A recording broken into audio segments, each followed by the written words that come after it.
2025 மத்திய பட்ஜெட்டில் செய்யப்பட்ட திருத்தங்களின்படி மாணவர் விசா கட்டண உயர்வுகள் அமலுக்கு வருகின்றன.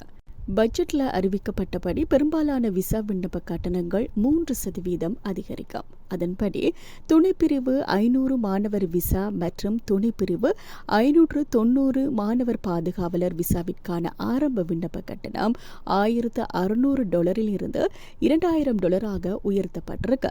அரசாங்கத்தினுடைய பில்டிங் ஆஸ்திரேலியாஸ் ஃபியூச்சர் திட்டத்திற்கு இணங்க ஆஸ்திரேலியாவினுடைய சர்வதேச கல்வி முறையை அதிகரிப்பதற்காக கட்டணம் உயர்த்தப்பட்டதா அரசாங்கம் கோரியிருக்கு. இருந்தாலும் பசிபிக் தீவு நாடுகள் மற்றும் டீமோர் லெஸ்டேச் சேர்ந்த விசா விண்ணப்பதாரர்களுக்கு இந்த அதிகரிக்கப்பட்ட கட்டணங்களில் இருந்து விலக்கு அளிக்கப்படும் அப்படிங்கிறது முக்கியமான விஷயம். மாணவர் விசா கட்டணத்தை அதிகரிக்கக்கூடிய முடிவின் மூலம் வரவிருக்கக்கூடிய பட்ஜெட்டில் $1 பில்லியன் மிச்சப்படுத்த முடியும் அப்படின்னு சொல்லி மத்திய அரசு சமீபத்தில் கூறியிருக்கின்றமையும் இங்கு குறிப்பிடத்தக்க விடயமாக அமைந்திருக்கு.